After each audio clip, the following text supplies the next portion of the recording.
Welcome to Tales to Terrify.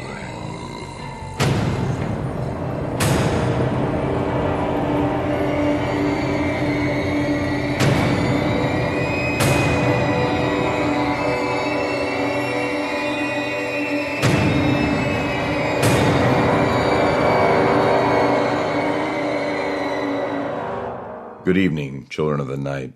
Thank you again for joining our traveling caravan as we head east towards our new home. I've taken us on a bit of a detour, and we find ourselves in a rather brisk evening under a waning gibbous moon in southern Michigan. Quite a few years ago, I became fascinated with the state of mental health facilities and treatments in this country after watching the film One Flew Over the Cuckoo's Nest. First, the social aspect of group therapy that, at that time, was so popular. Then, the seemingly barbaric ending of the film. I won't spoil it for any young listeners that haven't actually seen this wonderful piece of cinema yet, which was still in practice at the time that the book that it is based on was written. Then, my interest drifted to the Kirkbride buildings, which are enormous structures that were built specifically to house America's mentally infirm. I've only visited one of them, which is still open, and I think it'll be on our way east as well, so we'll talk about it later. Then I stumbled on a rare book, The Three Christ of Ypsilanti, written by Milton Rokeach, a social psychologist. The title of the book almost gives the whole story away. Milton discovered that Ypsilanti State Hospital houses 3 men, all claiming to be Jesus Christ. So, naturally, he gets those fellows together and lets them hash it out, since it can't possibly be that all 3 of them are God's one and only Son. Those men saw only slight improvement and perhaps only temporary improvement, but they spent the remainder of their days in the hospital. The book was out of print for many years, but came back into print in 2011. In the show notes, I've linked to Amazon's page for the book, and I've also included a link to a recent article at Slate that is a shorter read and does the book justice in its synopsis. Also, for the podcast inclined, I've linked to the You Are Not So Smart podcast, which covers the subject as well. So, yes, that is why we are at the corner of Platt and Willis Road just south of Ypsilanti. Just north of us, do you see those buildings and lights? No, they're not from Ypsilanti State Hospital. That's the Toyota Technical Center. That's what's there now. Years ago, I came to the spot early one morning, slipped into the long abandoned buildings of the Ypsilanti State Hospital, and spent the entire day wandering through its empty, sometimes vandalized dorms, hallways, group rooms, and facilities, all while hoping to not bump into the private security to watch the enormous site. After hours of my self-guided tour of exploration, feeling overwhelmed by the history of the persons who lived and sometimes died in this very place, I left, not knowing that I would be one of the last humans to be inside of its walls. Toyota had already bought the property and slated it for demolition. Maybe you can still feel some of the hopes and fears that those people had when they were under the same Michigan moon just a few decades ago. Well, once we leave here, let's go back across Highway 23 up Carpenter Road and see if we can find where Iggy Pop grew up. On to podcast business. We have 2 new editors. First, I will introduce Peter, our new fiction editor. He is currently working until going back to college in spring of 2015 to University of Akron, in which he will be enrolled as an electrical engineering student. Born in Marietta, Georgia, but lived in Columbus, Ohio the majority of his life. Learning French, listening to podcasts, and contemplating the future of the human species takes up most of his energy these days. Now, he has been given the honor of reading submissions Under the Dark in order to increase the state of horror. He does love hanging with friends when he has time and taking long walks outside. He has a Tumblr and WordPress blog. Links are in the show notes. And second, Phil joins Tales to Terrify as our new audio editor. A Colorado native, he has traveled extensively through the known universe, both physically and his imagination. He's been called a modern MacGyver, a Renaissance man, as well as some other less uplifting things in his time. He has a background in construction, retail, HR, management, and currently works in IT. All this while pursuing his degree in English and digital media journalism. When he's not working to keep his many candles burning at both ends, he enjoys reading, writing, and sowing the seeds of chaos in various video games and trying desperately to beat his father at billiards. You can find some of his writing and varied thoughts on humanity at his WordPress blog, which, of course, link is in the show notes. Our staff's page has been updated with their pictures, bios, and links. Welcome to the show, Peter and Phil. And on to tonight's fiction. Our first story comes to us from Nancy Kress. Nancy Kress was born in Buffalo, New York on January 20th, 1948. She grew up in East Aurora, New York, a sleepy upstate town given to cows and apples, where she spent most of her childhood either reading or playing in the woods. She went to college at State University of New York at Plattsburgh, earning a degree in elementary education, which she put to use for the next 4 years, teaching the 4th grade. She liked this. Although she began writing fantasy, Nancy currently writes science fiction, most usually about genetic engineering. She teaches regularly at summer conferences such as Clarion West and Taos Toolbox. For 16 years, she was the fiction columnist for Writer's Digest magazine and has written 3 books about writing. Her fiction has won 4 nebulas for Out of All Them Bright Stars, Beggars in Spain, The Flowers of Aulet Prison, and Fountain of Age, 2 Hugos for Beggars in Spain and the Erdenman Nexus, a Sturgeon for The Flowers of Aulet Prison, and a John W. Campbell Memorial Award for Probability Space. Her work has been translated into Swedish, French, Italian, German, Spanish, Polish, Croatian, Lithuanian, Romanian, Japanese, Russian, and if that was not good enough for you, Klingon, none of which she can read. Tonight's story from Nancy will be Green Thumb, which appears to have originally been published in Charles L. Grant's anthology, Terrors, which is available from sellers on Amazon if you are so inclined.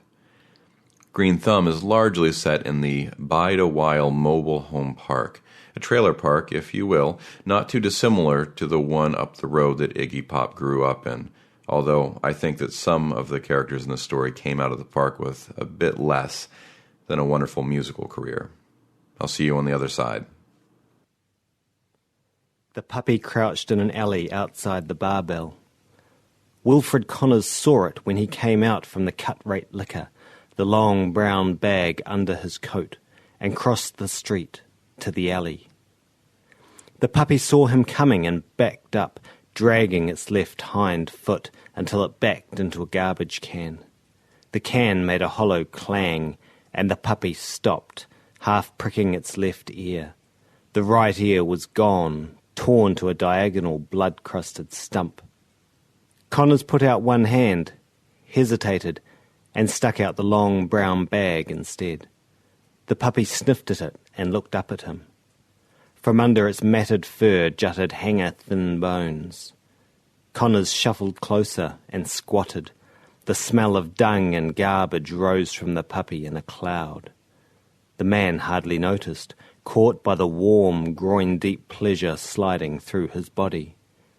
How long since the last time? Too long, he thought. Too damned long. Months at least. Must be months. Yeah, months. November.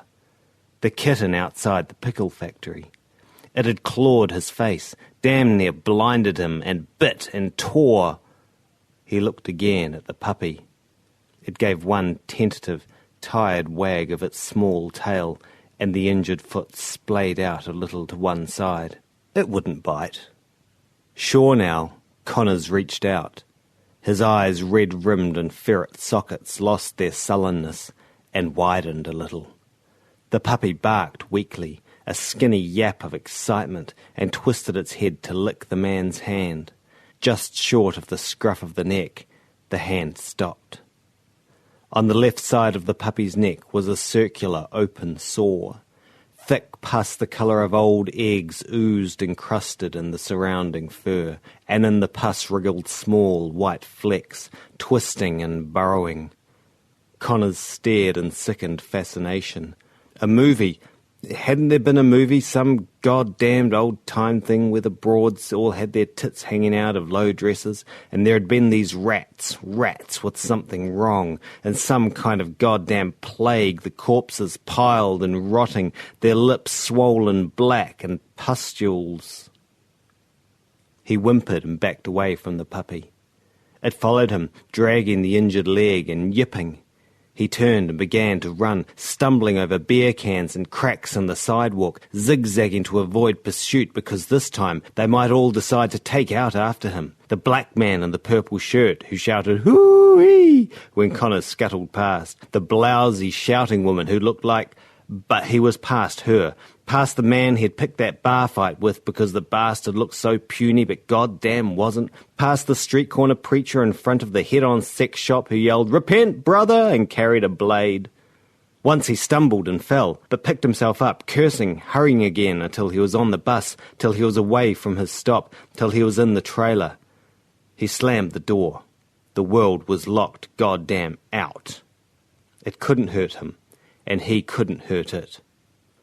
But during his stumble, the whiskey bottle had somehow become cracked. When he opened it, he cut himself on the glass. He discovered the plants by accident. Tuesday morning, and he was alternately nursing and cursing a hangover in the filthy, minuscule trailer he rented in the Bide-a-While mobile home park. A brisk knock on the metal door made the trailer reverberate like a kicked tin can. "Christ! Who the hell is it?" "It's just me, Mr. Connors, your neighbour, Ida Gilmore." More jaunty knocks. Wilfred lurched to open the door, the cubes from his icepack spilling out of their grey dish towel and sliding across the cracked linoleum. A blinding gale of sunlight tore through the door. "Oh, Mr. Connors, I'm so sorry to disturb you, but I just couldn't help noticing that you didn't go to work today, or yesterday, and I thought to myself, what if poor Mr. Connors is ill?" She glanced briefly, no more than a flicker of shiny black eyes, at the bottle astride his reeking trash. "And I thought too," she burbled on, the breeze scraping through her wiry hair and dragging at the dress tenting over her cigar-shaped body, "what would cheer up an invalid? And I knew just the thing, a little plant." "Don't like plants." "Oh, I just know you don't mean that, Mr. Connors. You're just not feeling quite yourself. I quite understand. But I know it will raise your spirits. Plants are such gay, innocent, helpless little things." She reached inside to set the plant on the table, smiled toothily, and turned. Halfway to her own trailer, she called over her shoulder, "Oh, it's a Boston fern. They like lots of water, but be sure not to put it near a window or the fronds will burn." Connors slammed the door, regretted it, and then eyed the plant. It sat lightly in the pot, pale green fronds springing over the edges, their ends delicately feathered. He walked all around the table, watching it. Then he carried it gently over to the sink and set it on the filthy windowsill, the fronds directly touching the glass through which the spring sunlight exploded. Even though his patchy dry skin pulled tautly over his bloodshot eyes, he didn't even wince as he smiled. It took the plant 2 weeks to die, first losing its tender green colour, then drooping over the edges of the pot, and finally becoming merely a brown smear on the cracked, hard soil. He started small. The first purchase was a philodendron, and every night after arriving home from his janitorial job at the pickle factory, he threw his lunchbox at the sink, cursed the ache in his shoulders, and for what, goddamn non-union pay, and tore one leaf off the plant, shredding it slowly and sensuously between fingers that smelled faintly of brine. Later he bought another philodendron, a grape ivy, and 2 cents of Vieria. Sometimes he let one dry out until its leaves were yellow and almost brittle, only to water it at what he judged was the last minute, flooding it with the life-giving fluid, chuckling to himself. The plant knew. It knew all right, deep in its stem, that the water was only a reprieve, given or withdrawn whenever he, old Wilfred Connors, decided. The cell-sized trailer began to fill up with plants. They covered the window ledges, measly counter space, most of the table, and spilled out onto the floor. Some he bought. Most were weeds he dug up and smuggled home in his lunchbox. Once, after dawdling at the pickle factory until all the mucky mucks had left and the parking lot was empty, he stole a small shrub from under the foreman's window, leaving an empty brown gash in the soft earth. The gash obscurely pleased him. He almost wanted to lie down in it. The plants he potted in whatever was handy. Margarine tubs, old boxes, ice cube trays. He took to drinking his whiskey without ice.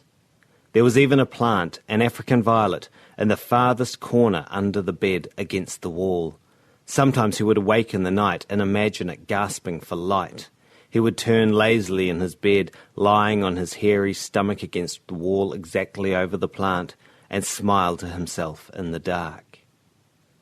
But it was Miss Gilmore who unwittingly let him glimpse how crude his methods really were. She accosted him one July morning as he was leaving for work, hurrying across the muddy trailer lot with a flat from the local nursery clutched to her bony chest. "Oh, Mr. Connors, would you like some azaleas? I bought more than I can use, and they do flower so beautifully, don't you think? Here, you must take 2 or 3. She pried out 3 plants encrusted in dirt balls. "And oh, Mr. Connors," she continued, putting her head to one side in a grotesque parody of coyness, "I see by all the plants you've been bringing home that you've become quite a lover of them after all. Didn't I tell you so?" "Yeah, I guess so." After a moment, he added, "Thanks." Something about Miss Gilmore made him edgy, spooked him somehow. He stared down sullenly at the ground. She had on old black shoes with toes as pointed as stilettos. "Oh, and you know what you might do? You might add a little vinegar to the soil. Just put 2 tablespoons in a quart of water and use it every 2 or 3 weeks. The water is so hard here, you know, and azaleas can suffer from too much lime. The roots burn and the leaves just droop in anguish." "Yeah, okay." She kept standing there, smiling at him, her black eyes shiny. He finally mumbled, "Gotta go," and was obscurely relieved when she turned away. "Bye," she called over her shoulder, and something below the surface of her stridently cheerful voice made him hurry around the corner to the bus stop. He bought a bag of lime. Eventually he took to dropping in at the library, skulking through the unfamiliar stacks, looking for books on plants that were not too hard to read. He studied them laboriously, feeling a warm, sweet pleasure slide through him when he found something and thought about using it. He discovered that cigarettes can transmit tobacco mosaic virus to petunias, that mayonnaise rubbed on Dracaena will clog its stomata and partially suffocate it, that enough wood ash on potatoes will cause scabby tubers. He overheard 2 blue-haired ladies on a bus discussing experiments by some big-shot professor about what loud music did to plants, how their growth suffered some crazy way, and he scraped together the money to buy a cheap record player and 2 albums by Led Zeppelin. He was drinking less than he had in years, just a couple a night. The dreams about the movie rats stopped, and so did that other one, the one more memory than dream, where Mama was drunk and she took the... But he had stopped dreaming it. His eyes grew clearer, his face less puffy, and occasionally he would hum a little to himself. A few of the men at the pickle factory, noticing, made 1 or 2 friendly remarks, but he rebuffed them. He needed no one, he thought in astonished gloating. No one. He had his own world, he ruled it absolutely, and all of his pretty perfumed subjects cringed and deserved fear when his boot scraped on the threshold. In August, the dog days squatted over the city. The thermometer reached the 90s and clung. An inversion trapped the factory pollution, and the city became a gritty, steaming slop bucket in which everyone brazed. Hospital admissions for respiratory emergencies set new records. The pickle factory was a briny hell. Wilfred's tiny trailer, choked with hundreds of plants, became a tropical jungle, smelling of steamy dirt, lush foliage, and a faint odour of pickles. He stripped as soon as he arrived home from work and walked among them naked, brushing against the flowering species and smiling as their leaves were pushed away from him by his hairy, sweaty belly. "Yeah, you know what I could do to you, don't you?" He crooned at a clump of pansies in a Cool Whip tub, their yellow petals hollowed inward to form a delicate cup, furred with brown at the centre. He caressed the flowers, sipping at the whiskey he held in one hand, his eyes gradually growing thoughtful. He put down his drink, his third, but it was so damned hot, and, keeping one hand on the pansies, was moving the other downward, over his belly, when the phone shrilled. Yeah, this is him. Where'd you say the call's from?" "Oh, Christ. Yeah, I accept it. Go ahead." "How'd you find me, you goddamn bitch?" "No, never mind. I told you last time." The voice on the other end of the phone rose suddenly to a grating rasp. He began to pant a little, his eyes roaming wildly over his plants, never still. "Mama, I told you before, I'll be damned if I send you any more of my dough when you... No, you listen one goddamn minute!" the voice shrieked. Wilfred listened. As he did, he clamped the phone under his chin, sank to the floor and began to rock back and forth, slowly at first, and then hard enough to make the closest plants tremble slightly. His eyes tightened into murderous pinpoints of light. Under his naked sausage thighs crunched stray bits of grit and vermiculite. "You can ask Marion this time. How the hell should I know where to find her? She's your kid. But I don't give a damn if... Come off that crap! I told you!" Abruptly, the grating voice rose to a shriek, shrilling epithets and blasphemies, twisting maternal abuse and filial shame into a crude lash that beat at him until he lay curled on the floor, his eyes screwed shut and his naked belly quivering ludicrously. Still the voice screamed on, a hurricane sound, calling him and reminding him and telling him about all the things he... "All right," he sobbed. "All right, Mama, all right. I know you meant... You know I didn't... I'll send the money right away. Tonight. But please, oh, please stop. Yes, tonight. As much as I can manage. Tonight. And I'll..." The phone went dead. He crouched on the floor, curled around the dead phone, staring at nothing, rocking himself back and forth, back and forth. Gradually the rocking stopped, but the murderous pinpoint eyes remained, looking unseeingly around the filthy trailer, at the crazy quilt of plants over which he was king. A terracotta pot containing a straggly tomato plant struggled at the edge of the table, fell, and shattered. He dressed and went out. The barbell was crowded. A whining fan sluggishly pushed around all the air within a 3-foot radius. The regulars, most of them men sliding past middle age, hunched over their drinks at the bar as though staving off cold instead of leaden heat. Wilfred knew all of them by sight, none by name. In the dingy booths along the wall, the hookers sat primly on torn vinyl and eyed the men sullenly. "Buy you a drink, fella? I'm celebrating."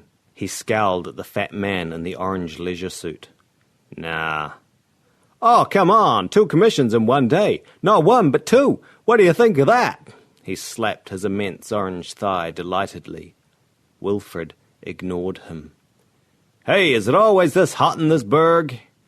Wilfred's scowl deepened, and he half turned on his stool to look directly at the stranger. A long moment passed. The stranger's smile wavered, then faded. The neon bar-light glittered in Wilfred's eyes, pinpricks of opaque red light. After a minute, the fat man muttered something under his breath and moved farther down the bar. Wilfred was finishing his 4th when the 2 girls came in. One was chubby and heavy-featured. She looked frightened. The other swept her gaze around the bar defiantly, her whole body taut with challenge. Her long black hair fell loose almost to the top of her white short shorts, but it had been carefully pushed behind her ears so as not to obscure the sharp points of her nipples showing faintly through the flowered T-shirt that said Kappa Omega Nu. She sauntered to the bar, the other girls scuttling along behind. The whole room watched covertly as she wiggled onto the stool vacated by the salesman, ordered a beer, and gazed into it, smiling faintly, the tip of her pink tongue thrust in the corner of her mouth. The fat man whispered raspingly to his neighbour, "Now wouldn't you like a piece of that?" The phrase spread through Wilfred's brain, soaked into it, was absorbed by all the little grey pockets. Piece. A piece of that. Pieces. "Buy you a drink?" he said to the girl. "Actually, I already have one." She motioned at her beer, smiling mockingly, not looking at him. "Come here often?" She glanced around the barbell, raising her eyebrows a fraction of an inch. They were a thin, curved tracing of black against poreless white skin. "No." "Bitch." "Hot enough for you?" The girl smiled faintly. The K on her shirt, 6 inches closer to him than the O, was intertwined with blue forget-me-nots. "Not for me," she said. The other girl, the chubby one, tittered. Little red darts, tipped with light, began to shoot from Wilfred's eyes backward into his head. "Listen," he said harshly, spitting out the words to the forget-me-nots. "Who do you think you are, bitch? Some goddamn oil painting?" The chubby girl stopped tittering and looked scared. Kappa Omega No swung the bar stool a quarter of a turn, her eyes gleaming with lazy amusement. Sure, a Raphael Madonna. He didn't know what that meant, and he knew she knew it. The red darts came faster, bombarding the soft grey gob of brain, ricocheting off the inside of his skull, and just as he was going to make her stop firing them, going to get even for just once in his rotten life for all the crap he had to take, and the money he had just mailed her, and the whole... The fat man was staring at him hard from down the bar. The bartender had moved closer, was polishing glasses within arm's reach, and suddenly Wilfred noticed that the girl had long, pointed nails, painted bright red. The bar shrank, collapsing inward upon itself like a folded umbrella, narrowing until it contained only those long red talons, red as no man's ever were, red with all the things that were forbidden and impregnable, and struck back every time that Mama had told him not to touch, red and clawed, sharp as... Wilfred whimpered and fled. The girl's laughter wafted after him, soft and feminine, on the steaming air. But they would pay. All of them, the goddamn bitches, they all would pay. He tore the leaves off Kappa Omega Nu, ceremoniously holding his cigarette to each. He bent Mama over double and tied her stem that way. Marion and Clara he drowned in the toilet. Their roots clogged the pipe. Janice he withered with the rest of the whiskey bottle that he didn't drink himself. But it wasn't enough. He tortured 5 of them, 10, but the trailer was still crowded with plants, teeming with them, grinding their hips at him and waving their tendrils. The world was choked with them, playing with him, and there was no escape from the brush of their leaves and their damned mocking smiles. They crowded in on him, smelling of perfume and wet dirt, and there was no way that he could ever be free, and if Mama ever caught him... He had finished the bottle, but he moved like a man, cold sober. Damned if he didn't. As he painted the insides of all the windows black, using an old can of half-congealed paint and a sock for a brush. One pane in the kitchen broke and cut deeply into the fleshy part of his hand, but except for cursing Mama's damn cheapness at buying such thin glass, he ignored it. He taped a piece of paper over the hole and painted that black too, and the blood from his hand smeared into the paint in murky streaks. "Sunlight! You need it, huh?" He pushed his face close to the pansies, breathing on them with fetid breath. "You need it, bitch! Not from me, you don't get it!" He snapped his fingers on the pansy, and it shuddered. "Not from me, not this time! You have to have it, you do it yourself. No sunlight for old Wilfred. Good for a free meal and a few drinks and then nothing. Good old Wilfred can go home and jerk off alone. Not this time!" He went back to painting the windows, the paint dripping thickly onto the wall as he leered back over his shoulder at the pansies. "No sunlight this time! Not on your goddamn life!" Half a glass of whiskey sloshed on his cut hand. Howling in pain, he picked up a grape ivy and hurled it at the door where it shattered, crashing to the floor in a tangle of dirt and broken roots and shards of pot. Only one, though. Slow was better. Slow, and make them beg for it. But not from him. No sunlight from him. He gulped the other half-glass savagely. When all the windows had been painted, he got down on the floor and looked for cracks where sunlight might creep in. He stuffed a towel under the door, sealed the sills with putty, and, as an afterthought, did the same to the drains. Once he thought he heard Miss Gilmore knocking briskly at the door, but he screamed at her not to let in any sunlight, and she laughed and went away. He cut all the blossoms off her with a broken potsherd and threw them on the one working electric burner on the tiny range, where they singed and crumpled grotesquely, adding the reek of burning petals to the air that was thick with the gasp of hundreds of plants desperate for sunlight. He flicked off the light switch. Wilfred laughed and waved the whiskey bottle at them, all of them, the sluts, and toasted his revenge in the dark. Miss Gilmore watched from behind her ruffled chintz curtains as they carried out the body, her shiny black eyes missing nothing. That must be the officer in charge, the big man bringing out all the whiskey bottles and shaking his head.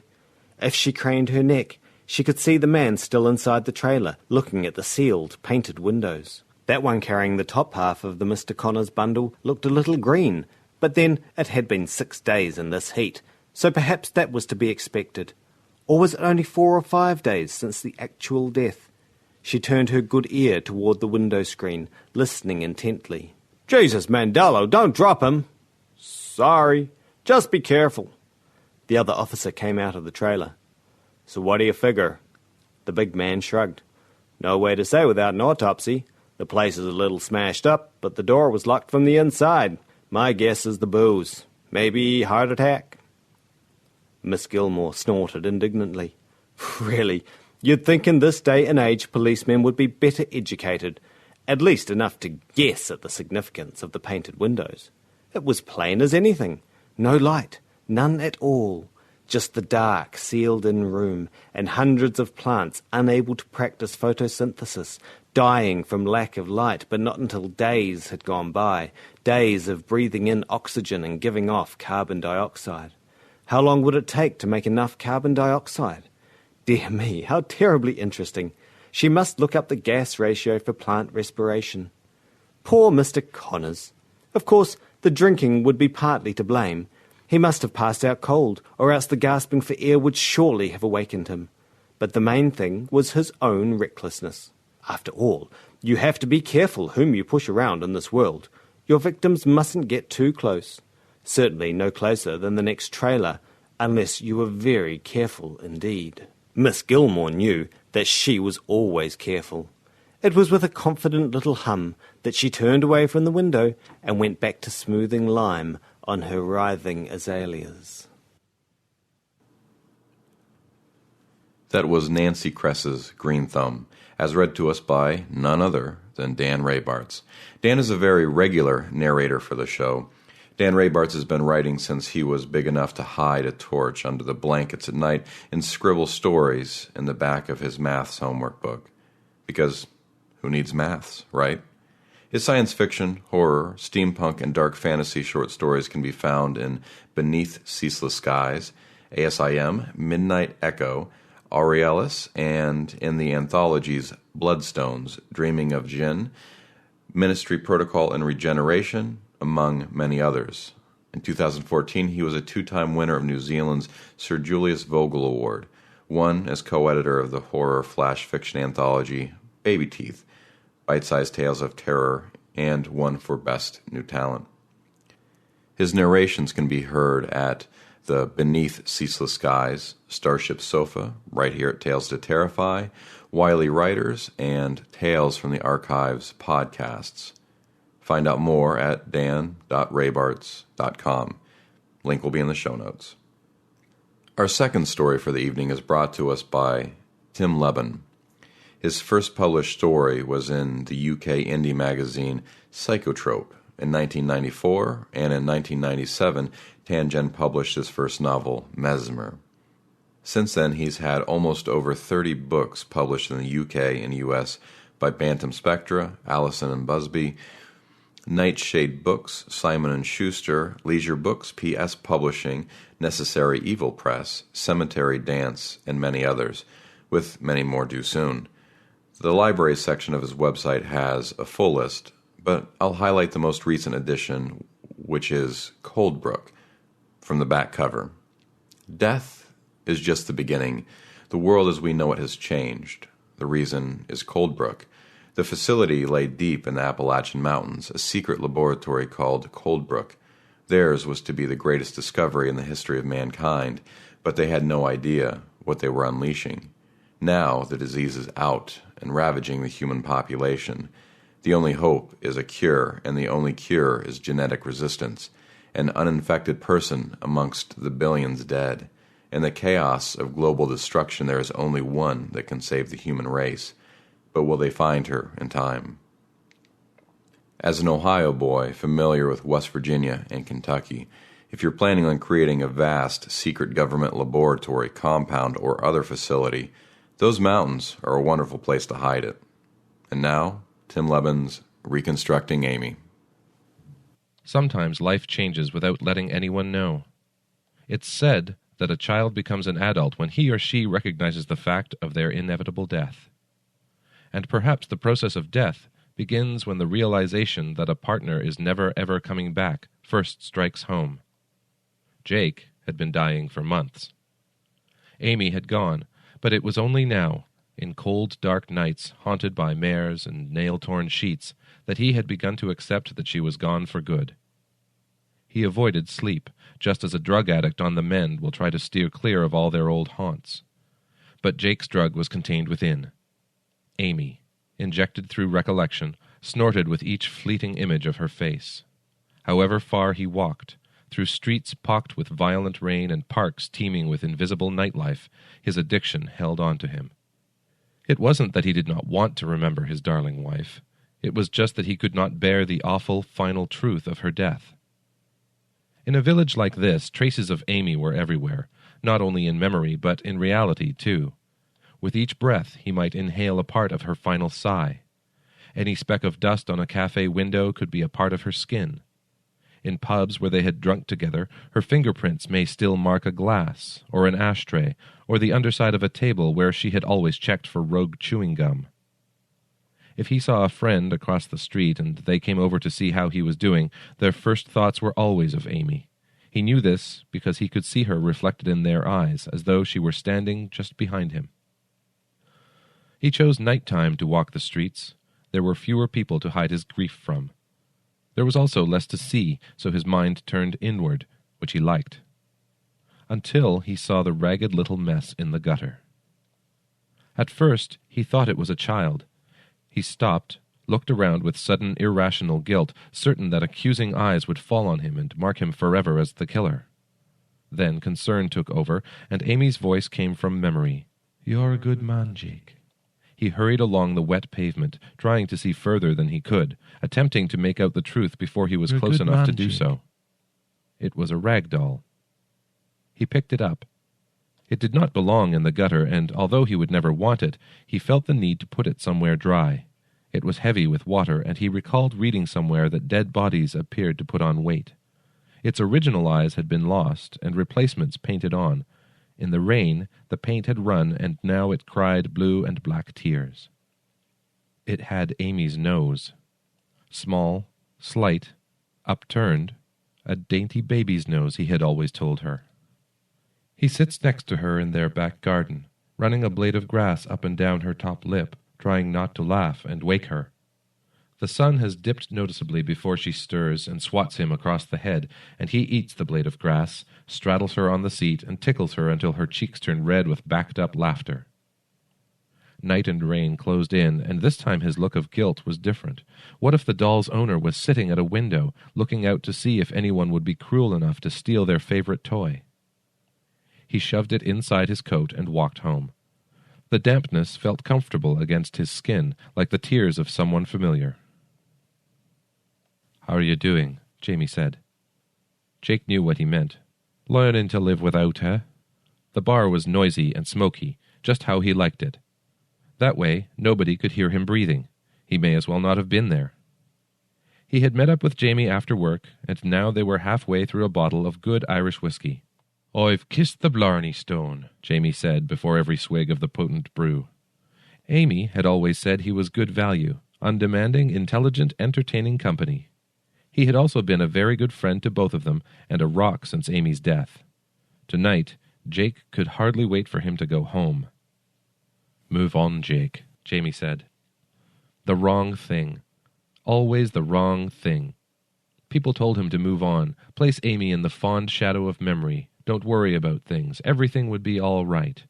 But none of them had lost her. None of them had held her one night, then held only cold air the next, not even able to find warmth because their shuddering loss drove away everything but misery. "I'm moving on all the time," Jake said, not angry. "There's a difference between moving on and forgetting. Time moves me on, but it also makes me remember. Every minute of the day is another minute I spend on my own, without Amy." He took a slug of whiskey and grinned. He laughed at the foolishness of those who drank to forget. How could he ever forget Amy, ever, for even a second? It would be like missing a breath. One day that would happen. No more breaths. All he had to do was to find a way to fill the days between then and now. "More Scotch," he quipped, his playful tone fooling Jamie. "It's Irish, you fool," Jamie shouted, clapping Jake on the back, slamming his palm down on the bar. "Barman, bring a further bottle of Ireland's finest, if you would be so kind." Jake smiled and sipped, and Jamie talked and poured. Jake had placed the rag doll on the landing. It had seemed the right location. There was no other reason.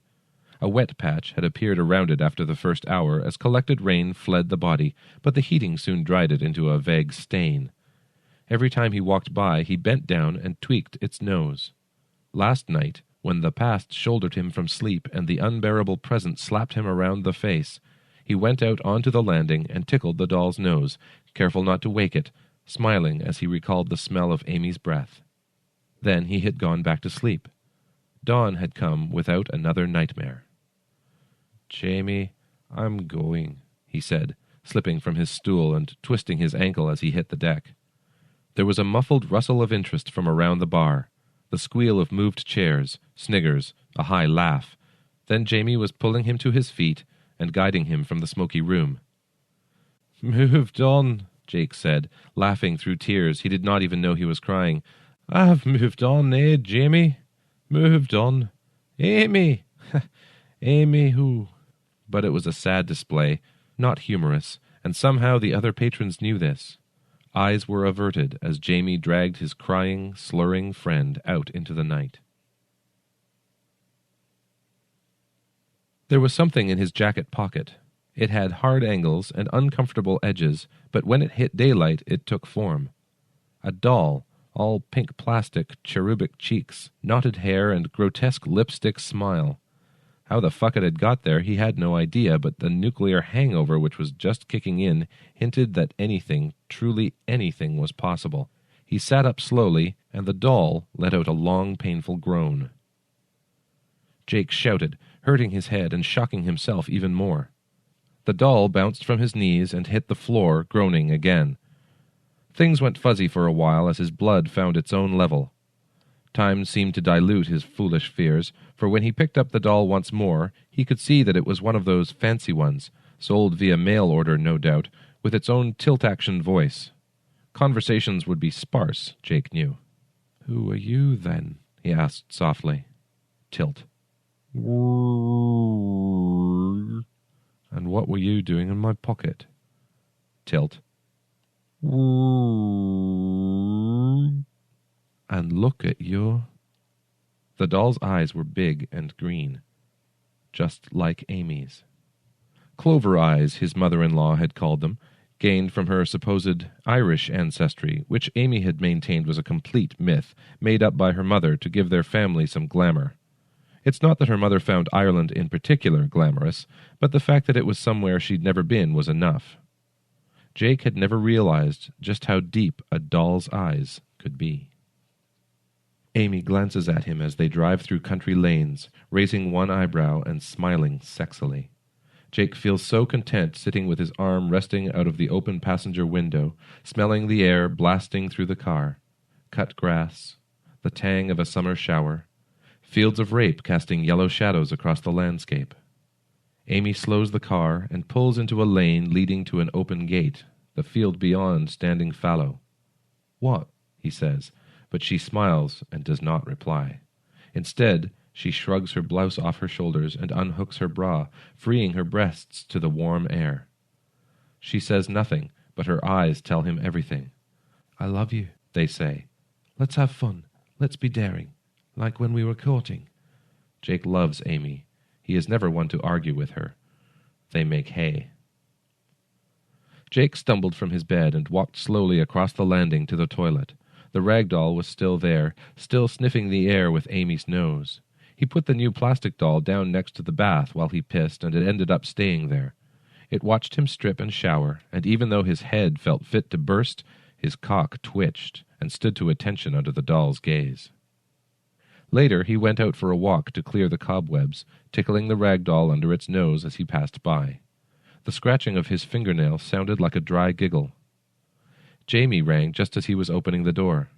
"Jake, let's get away for a while," he said. "Let's up and leave. You could do with a break, and I'd like to go with you. Let's go to the New Forest or something. Do some tree climbing." Jake said no thanks and went on his way. He put his head down and smoked so that nobody would want to talk to him. Amy had loved the woods. Jake had always hated them. They made him itch, and the birds spooked him because they were always out of sight. But today he needed to be there. They were quiet. No one would tap him on the back and ask how he was doing. Amy had always been one for larking around when they came for a walk, as if to pass the threshold between field and wood was to shrug off adulthood and rediscover the careless, aimless abandon of youth.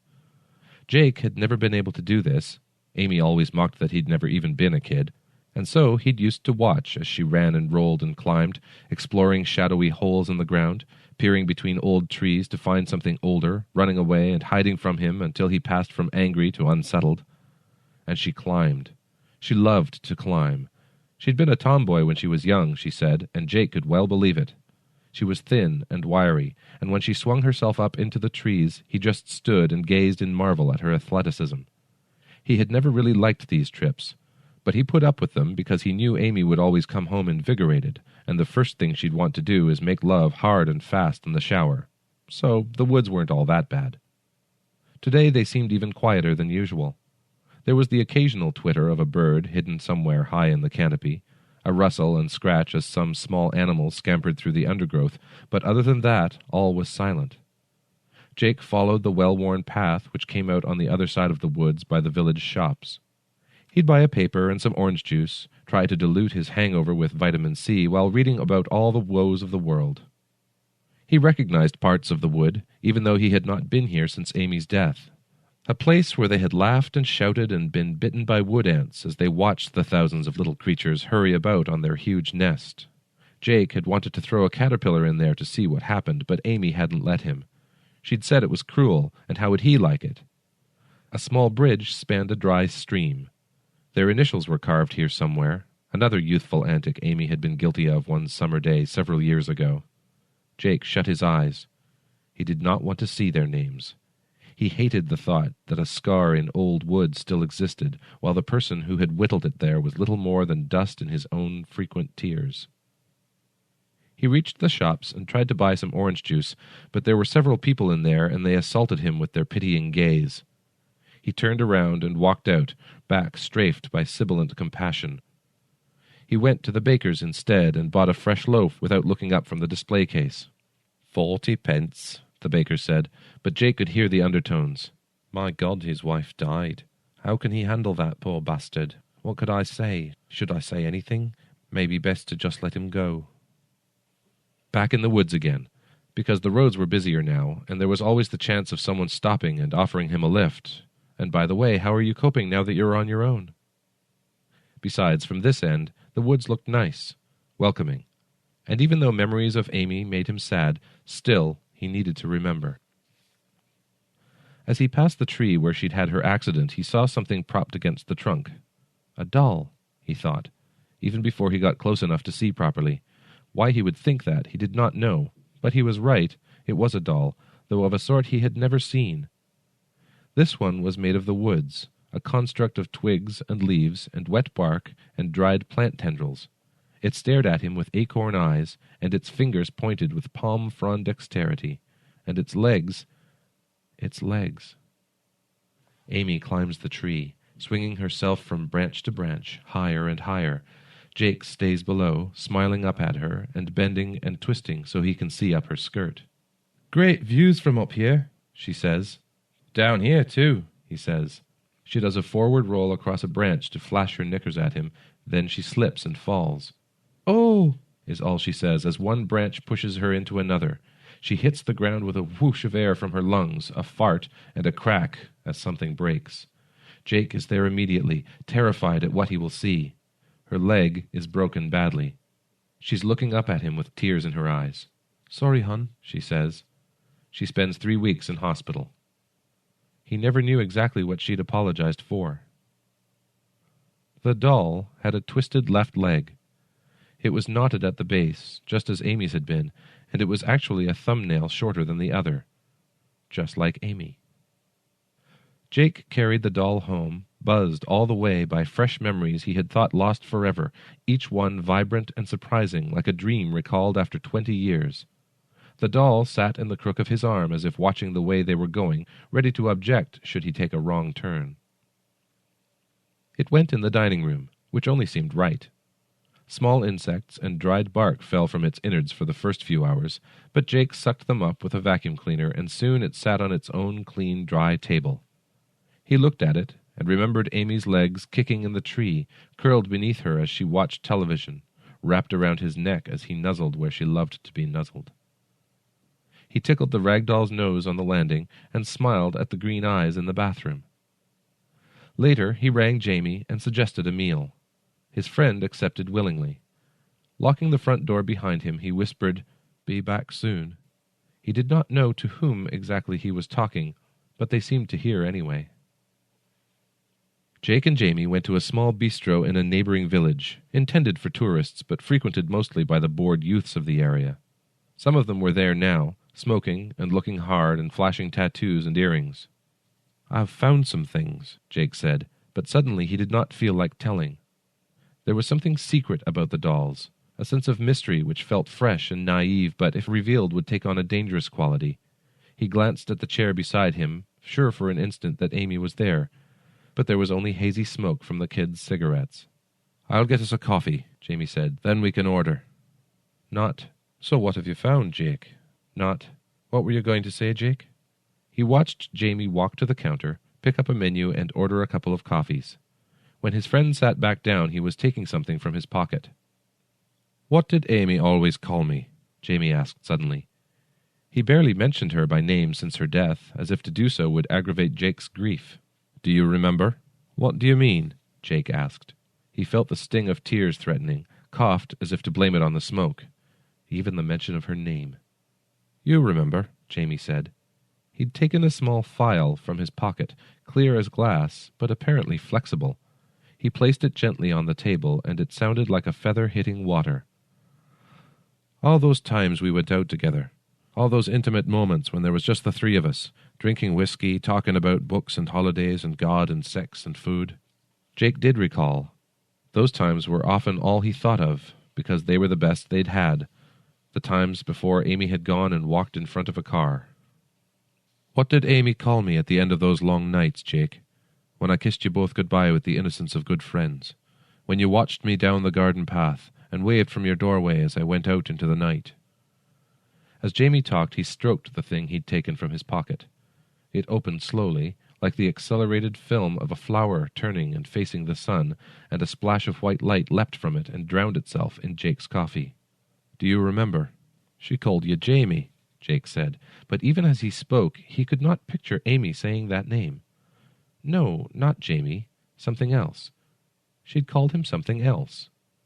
They sat in silence for a while until the waiter came to take their order.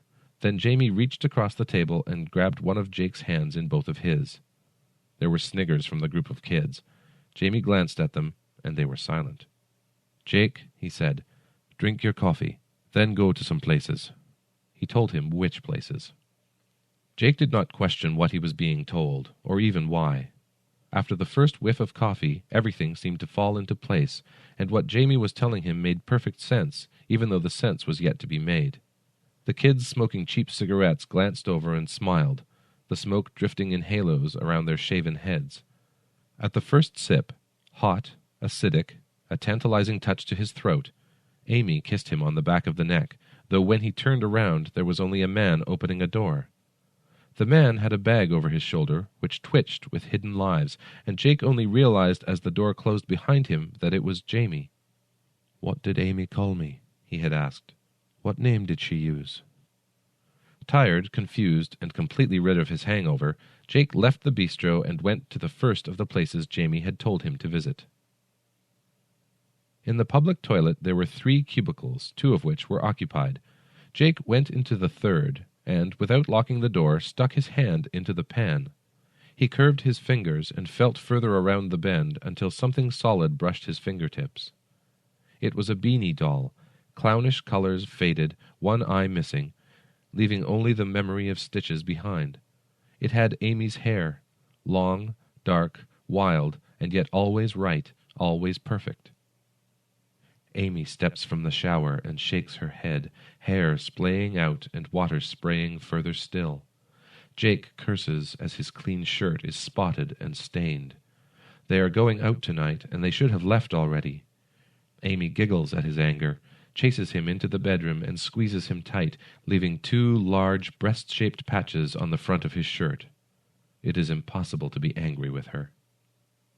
The beanie went in the living room. The second-hand shop looked like an explosion in a devout Christian's parlor. Every tacky, exploitive, and offensive item of religious paraphernalia ever thought of was for sale here. Plastic Christs with glowing eyes, 100 crosses, all certified portions of the one true cross, self-exorcism kits with warnings on the labels about having to be an adult to buy one, and a Jesus doll, posable arms frozen by ignorance into a welcoming embrace, one leg missing, the crown of thorns missing too.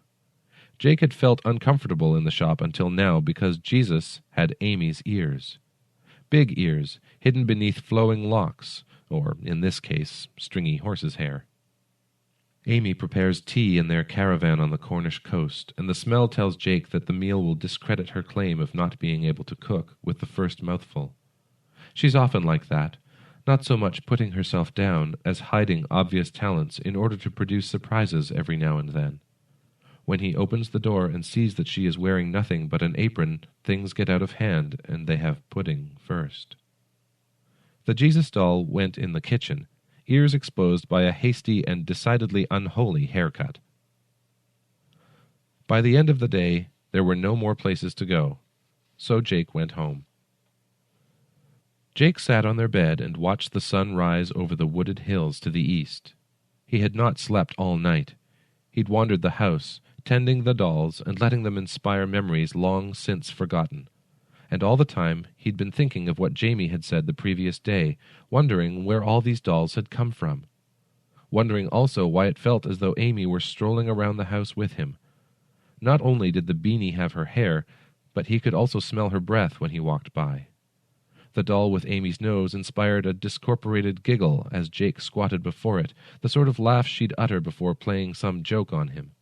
Everywhere in the house reminded him more and more of his dead wife, and yet it was all still memory.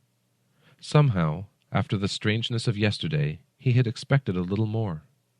Then, as the sun rose fully, he remembered what Amy had used to call Jamie.